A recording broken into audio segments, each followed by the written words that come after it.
Cher Jean-Luc, j'ai entendu parler de Mission Cuisine et je dois bien t'avouer que je n'ai pas eu l'occasion de la regarder. En effet, avec la troupe des Baladins du Miroir, nous sommes souvent plus en représentation que devant le petit écran. Entre les stages, la route et nos spectacles, on a souvent besoin de se préparer à un repas conséquent, mais rapide et facile. Et ce n'est pas toujours évident dans nos roulottes. Nous t'attendons avec plaisir sous la toile quand tu veux. Et au plaisir de te voir. Gaspard des Baladins du Miroir.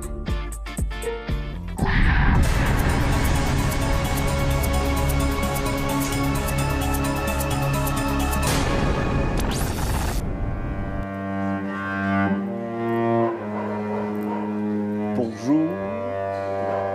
Excusez-moi de vous déranger, je cherche Monsieur Gaspard. Ah, vous êtes au bon endroit pour le trouver, à mon avis. S'il n'est pas dans sa roulotte, soit il est sur le chapiteau, parce qu'on est avec les stagiaires, là. D'accord. Donc allez voir par là. C'est par là? Merci et bonne continuation. Merci.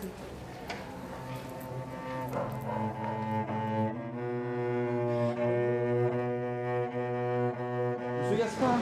Hey, Jean-Luc. Oui, salut. Comment ça va? Alors t'as trouvé facilement? Parfaitement. Bon. Super. Rendez-vous sur la toile, j'y suis. Chapiteau des Baladins du Miroir, bienvenue. Merci beaucoup. On fait un petit tour, je te montre un peu comment on fait. Évidemment. Évidemment. Voilà, donc ici c'est l'espace d'accueil, c'est l'espace du bar. C'est ici que d'habitude on sustente notre public, car chez les Baladins, comme tu sais sans doute, tous les sens sont mis en éveil. Donc quand on vient voir du spectacle, mais aussi on peut boire une bonne bière, on peut vraiment, c'est un espace de fête. Et pour l'instant, c'est l'endroit où les stagiaires, puisque nous donnons un stage, c'est ici que les stagiaires mangent le midi et c'est ici qu'on travaille un petit peu, qu'on fait les réunions. Bon alors moi je suis arrivé, j'ai cherché un petit temps pour te trouver. Mais j'ai vu des maisons pratiquement sur des roues. On appelle ça des roulottes, je pense. C'est là que vous vivez? C'est là votre maison privée? Alors voilà, on a un mode de fonctionnement particulier, c'est que les Baladins étant un théâtre itinérant, si tu veux, lorsqu'on est en voyage, le chapiteau se déplace, mais nous habitons autour du chapiteau.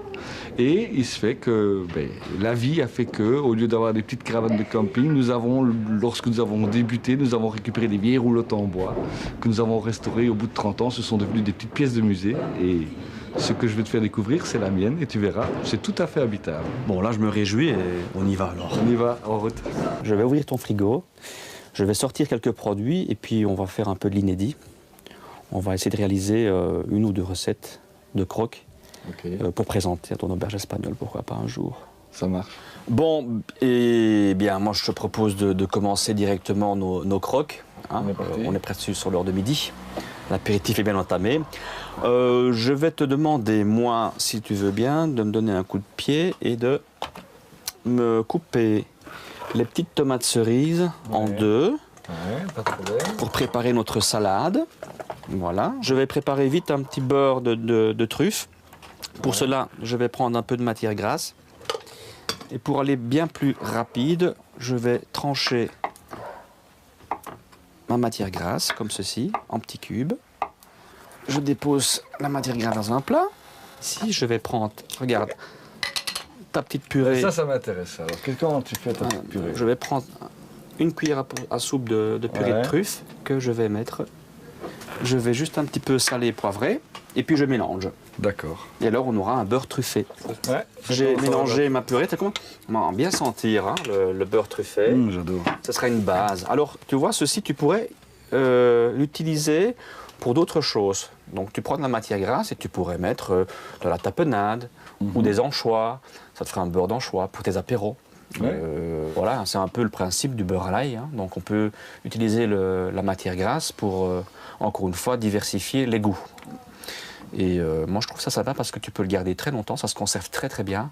Et tu peux le ressortir du frigo, le laisser en température, le beurrer, et alors t'amuser avec ça. Parfait. Et après, on passe à la mozzarella. Alors, moi, je vais te donner le pain de mie, un couteau. Et tu peux commencer à tartiner avec notre base. On est parti. Moi, je vais trancher la mozzarella di bufala. Ils font bien la passer, donc bien l'essorer aussi, bien l'essuyer parce qu'elle rejette un peu de jus, d'accord? Mais bon, regarde son côté moelleux et tendre. C'est vraiment une particularité de ce fromage-là. Tu peux éventuellement disposer la mozzarella. Ok. On va terminer par notre jambon d'Ardenne. Donc on peut utiliser d'autres types de jambon, mais c'est celui que j'ai trouvé dans ton frigo. Donc regarde, tu vas aussi bien étaler le jambon, comme ceci, en le dépassant un petit peu. D'accord. Voilà.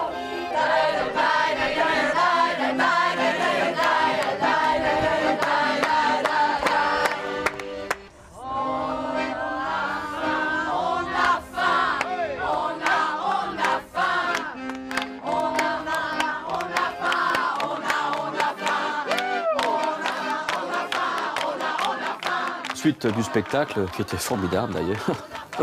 Je m'amuse bien moi ici.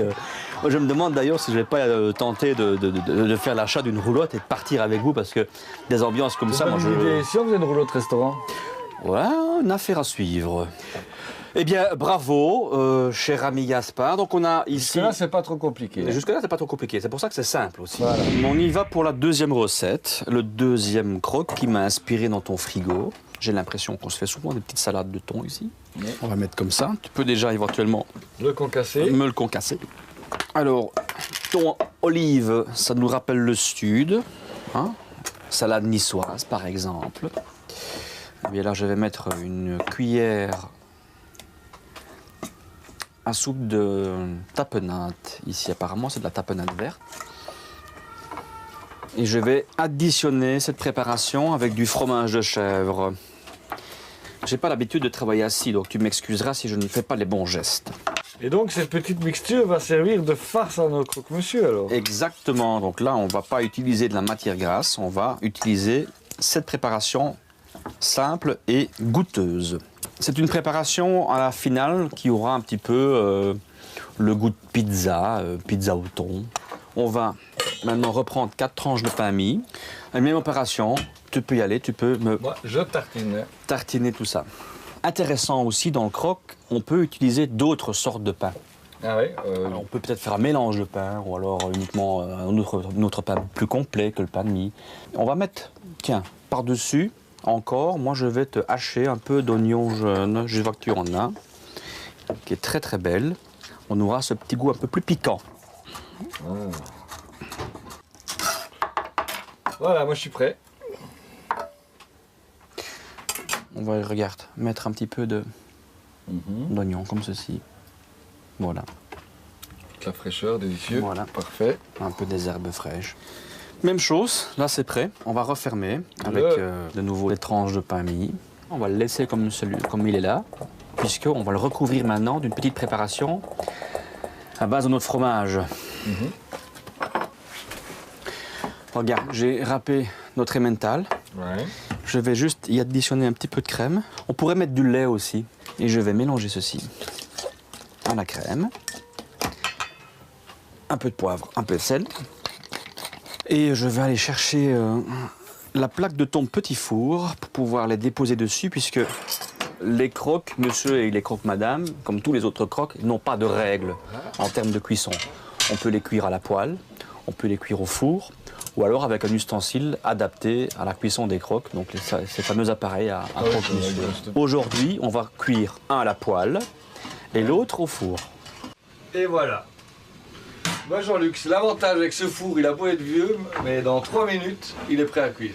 Bon, est-ce que tu penses pouvoir m'obtenir une température qui avoisine les 200 degrés? On va dire dans 3 minutes. Alors. Parfait, ça me donne le temps de terminer.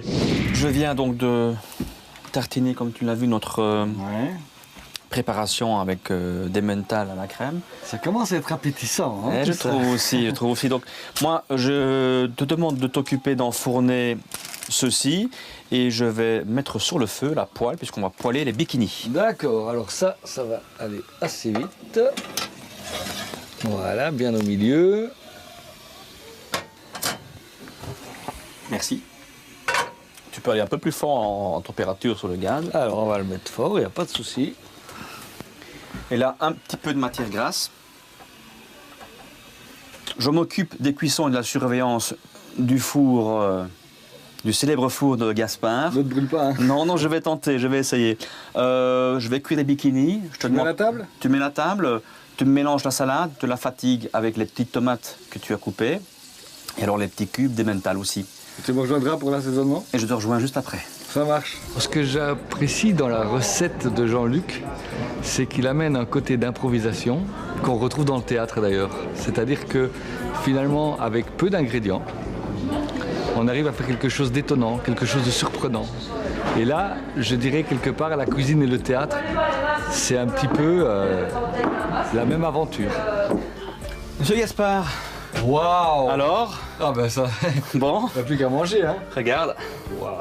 Je pense que tu peux appeler notre invité aussi. Margot!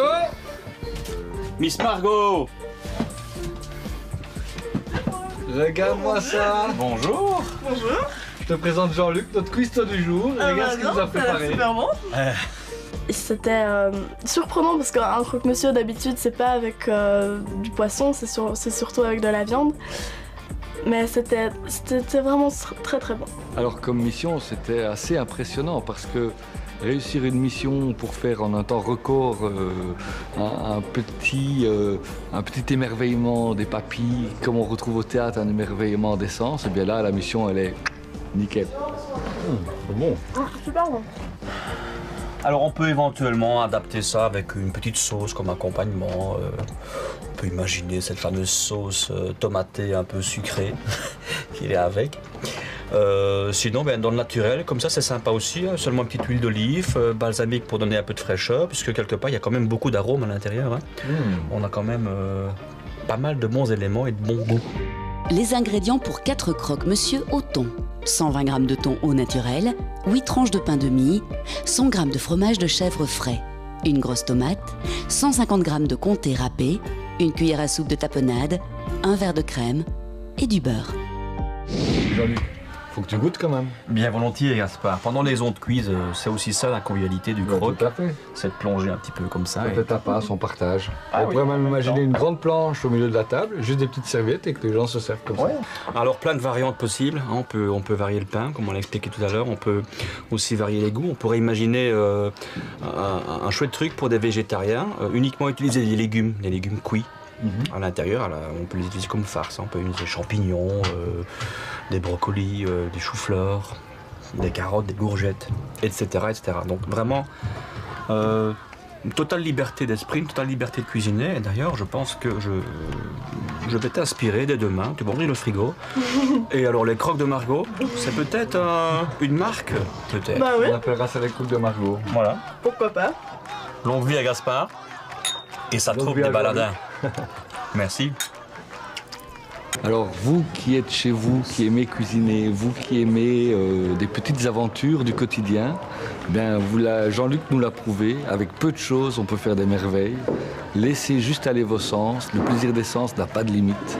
Faites-vous plaisir. Retrouvez les astuces de Mission Cuisine dans votre télépro.